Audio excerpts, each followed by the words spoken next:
يا أيها الذين آمنوا إن تنصروا الله ينصركم ويثبت أقدامكم.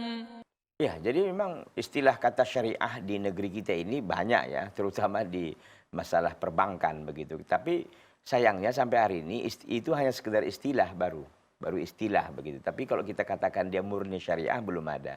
Nah, oleh karena itu kita katakan tentu tidak bisa. Ini kan harta yang dari laba ya, dari bank tadi itu masih belum murni dia syariat. Jadi oleh karena itu tidak dibenarkan dijadikan untuk ini pembayaran zakat. Maka diambilkan zakatnya dari mana? Dari harta yang mau dizakatkan itu. Apa yang mau dizakatkan umpamanya?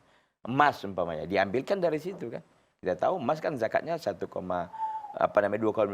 ya, 2,5% dari nisabnya yaitu 85 gram ya. Dari situ diambil, jangan dari uang dari uang laba deposit ya, sekalipun itu perbankan syariat, karena memang sesungguhnya sebagaimana dikatakan oleh para ulama ya, belum lagi semurni syariat yang ada saat ini, hanya sekedar labeling, hanya sekedar istilah orang nothing itu sebenarnya begitu. Mohon maaf saya, karena memang prakteknya di dalam juga sama, belum lagi murni syariat, kecuali mungkin 1-2 dan itu jarang kita temui.